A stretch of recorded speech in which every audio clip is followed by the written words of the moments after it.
Well, unless I'm forgetting something, I think we got it just about ready to test this baby out.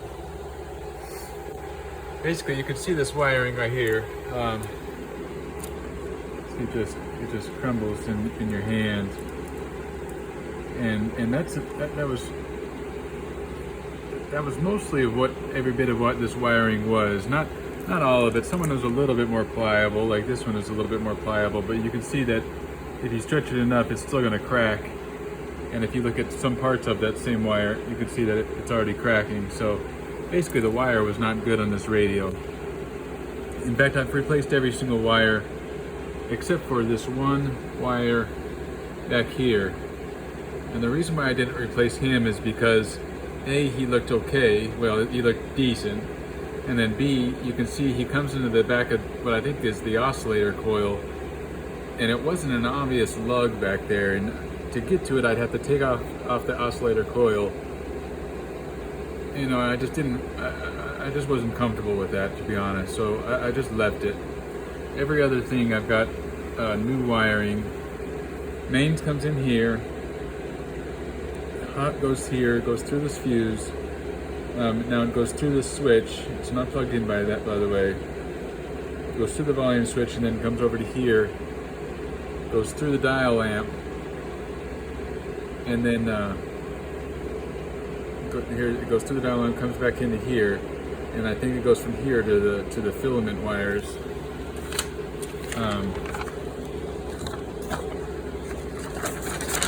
If I can show you.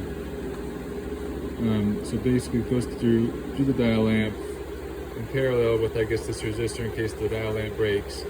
Now the dial lamp that was in this radio was a screw bulb type with a piece of solder on it.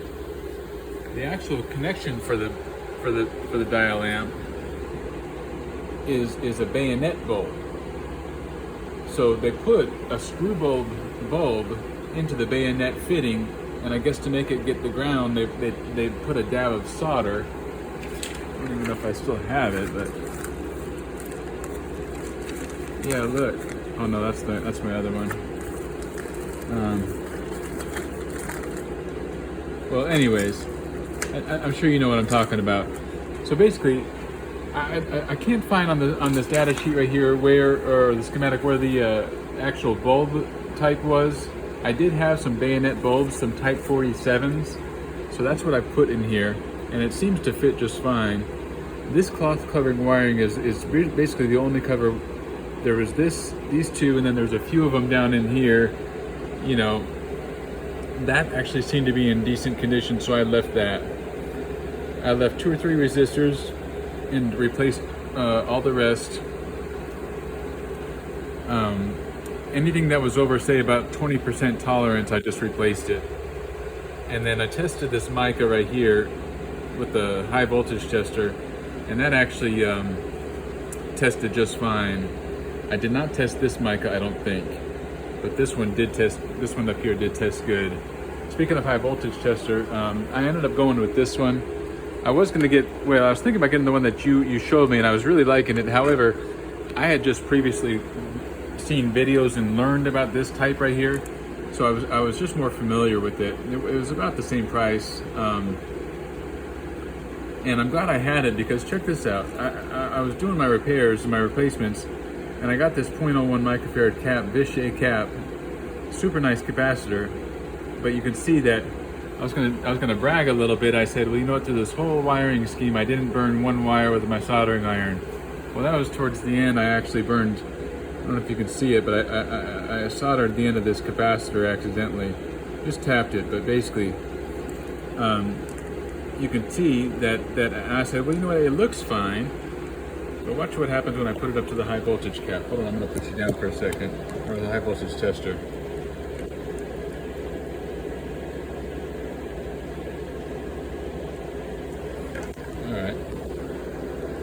So there you go. I'm just going to run it at 250 volts because I think that's probably where this capacitor is 400 volts top, max, and it's the next step up goes to 500 volts. But watch what happens. It's a dead short. It's a dead short. So had I just left that in there, if I didn't have this device, I'm sure that this is probably live a little bit at least. Well, I would have left the thing in there just because it looks okay, but certainly it wasn't. Hold on just a minute.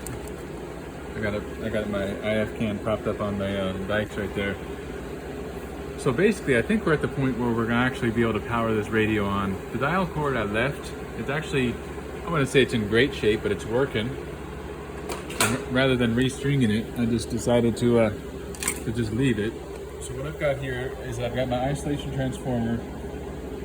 This power strip right here is plugged into my isolation transformer, and the only thing that's plugged into it is this green extension cord. Goes through to the kilowatt, so I can see the wattage we're using. And then from there it goes down to the variac, and plugged into the variac is my lamp limiter. So let's go ahead and turn on the variac. Variac should be at 0 volts. And then let's plug in the radio. How much do you want to bet that I messed up my wiring job? Place your bets now. Maybe what, $5? You could see, I can show you. I basically just, every time I took a wire off, I would write down where it went, and then basically when I put it back again, I checked it off the list. So now I just got to make comment for the power cord, and I think, oh yeah, here's that capacitor that I ruined. I put it in, it was a 0.01, and what I put it in its place was a 0.1.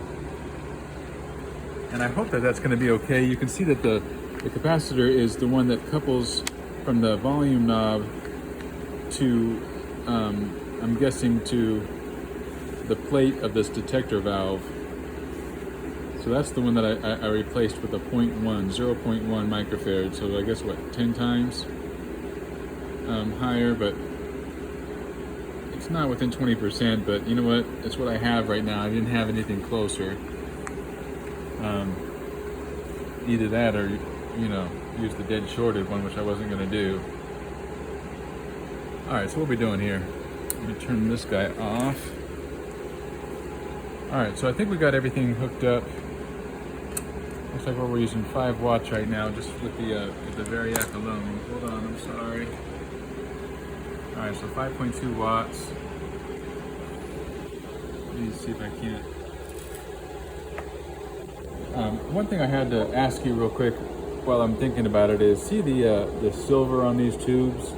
They're beautiful, right? I love the color, but is this because they were run at a too high of a voltage, so the metal on the filaments is basically, or maybe the cathode is basically just boiled off? Is that a bad sign that these are all mirror finishes on these tubes? You can see that this they're all the same Philco, except for this rectifier tube right here is an RCA, so I'm guessing that has been replaced in the past. Also, what was replaced in the past, what I think, was this, you can see this big electrolytic. It doesn't match the rest. The rest has Philco brand capacitors. Yeah, Philco branded capacitors, but then there's this big Planet electrolytic, and the values 50 and 30 don't go with the schematic. The schematic shows 220s, which is what I put back in it. So I'm guessing that that's what, it was a replacement. Alright, so I guess I'm ready to power it on. I got all the tubes in place. Hopefully they're in their sockets.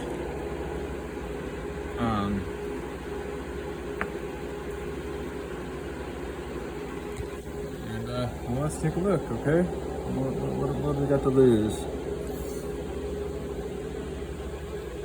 I think I need to switch the sockets on my, I think he's the lamp limited one. I think this one's not lamp limited. I think this one is lamp limited.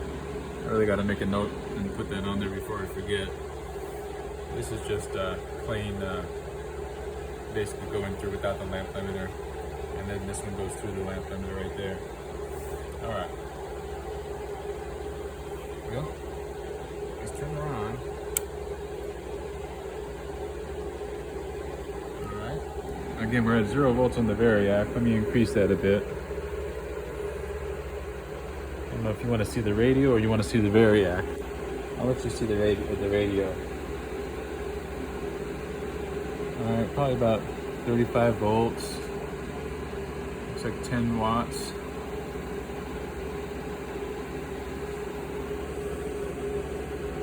Nothing smelling. I'm gonna try not to make a huge long video for you. I know your time is valuable.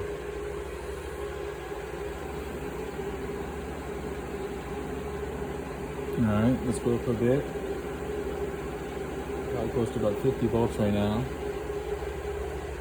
Looks like we're using about 13 watts. Minus the 5 of the variac, that'd be about 8 watts.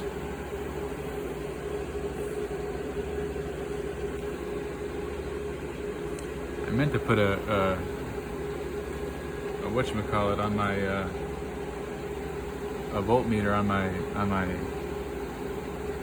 rectifier line. Make sure I'm getting voltage, but I guess I can't do it with you in my hand, and I might as well just leave it. All right, let's go up a little bit. About 80 volts right now. Maybe a little bit less. 20 watts.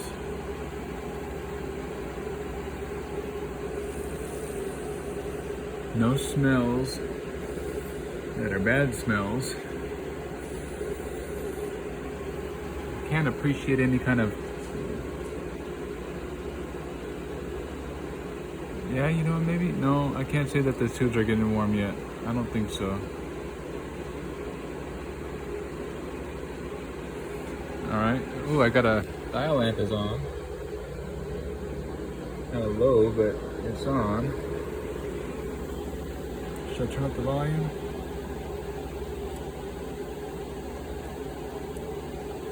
Alright, that should be full volume, I believe. Let's go up to 100 volts. I got a glow, maybe you can't see that too well, but it's there you go, a little bit of a glow on that bulb. I think that's pretty good. We're at 23 watts. I forgot the wattage of this radio, but my guess is about 30 watts.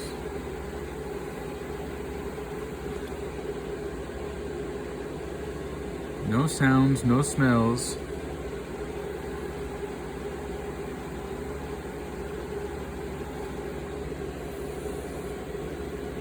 Also, no hearing. I don't think I hear anything from that speaker. I'll have to show you the speaker, by the way. Check out my little patch. That's your teaching right there. That was a piece of tissue paper with some glue. I tried to get Elmer's the white glue, but they didn't have any when I went to the store, so I got the clear kind, clear Elmer's. Seemed to do just fine. I'm gonna pull it up to about 117 or so.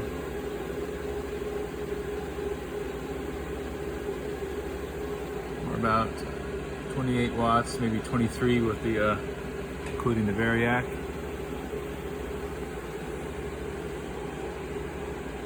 A little bit of a bulb glow. I don't think that's anything bad though. Got the dial lamp going.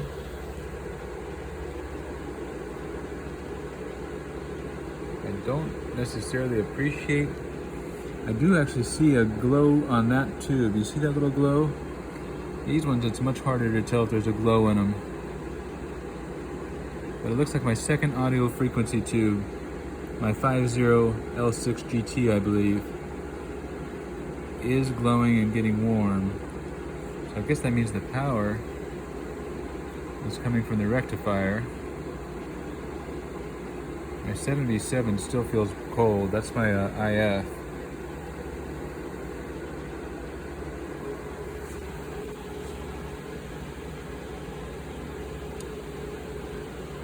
Try to tune it a little bit.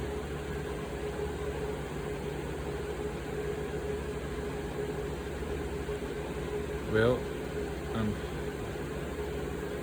sorry to say it, but I think it might be another troubleshooting session rather than a success at first try.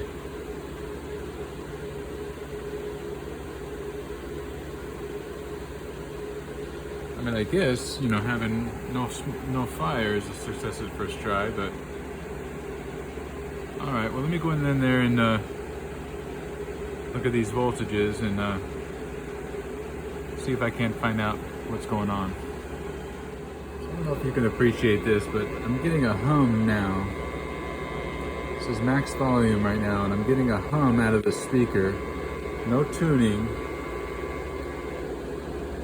The hum is controlled with the volume knob. Very low.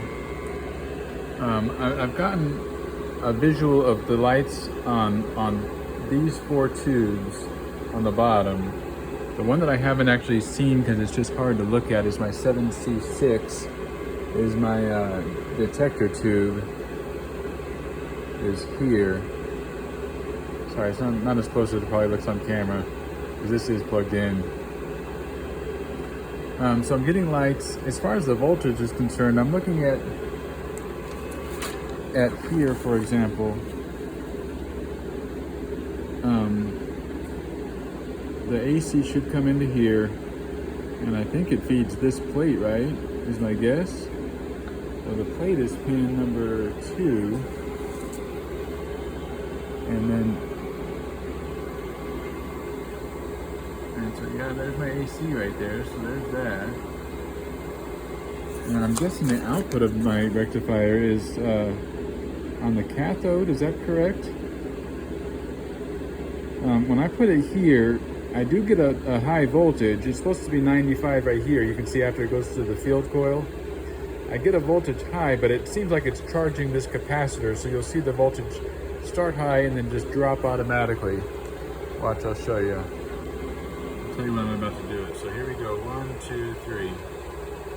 Oh wait, I'm on EC, hold on. All right, EC. All right, 1, 2, 3. See how it starts high and then it drops down? All right, so that's on.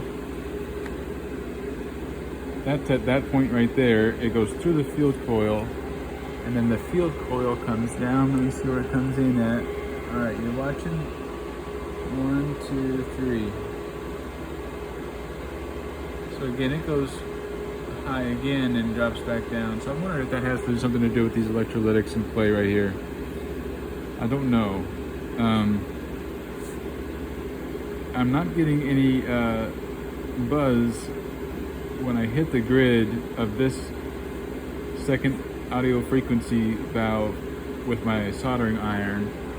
So I might just take it, I guess, with my signal generator just to play with it there and see what else I can get. That's where I'm at right now. Oh, I forgot to tell you, my 50L6 GT, my this one right here, my second AF, that thing is getting hot as Hades. I can't really even touch it. I mean, it's hotter than you want to touch. So that I'm not sure if it's okay or not. Again, the wattage isn't bad. It's 36 watts minus the 5 for the Variac. It's about 30 watts, so I think we're in line. But man, that thing is hot right there. The other tubes are not hot, even though I think 4 out of 5 of them are definitely lighting up. All right, so I'm gonna maybe do some signal substitution stuff and see where I can't come to. See if I can't make this video too long for you. I'll come back later. All right, so this is on the across the output transformer here, and I'm neutral right here. This is my, oh, this is neutral. No, I think I just got it on the chassis ground. Hope that's okay. That is not neutral.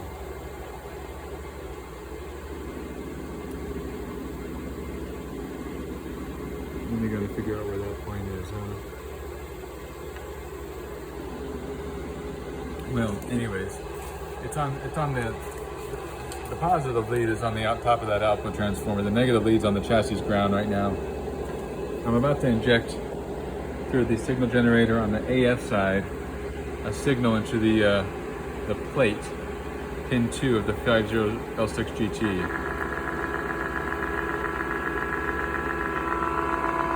And you can hear it. Now pin, let's see. Here we got this. Looks like grid 1 of my 50L6 GT is pin 5. Maybe I can try this to pin 5.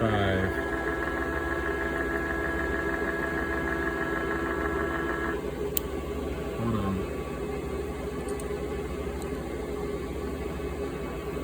Pin 5, I think, is here. So I think this is pin 5 with this capacitor right here. Let's see what that does.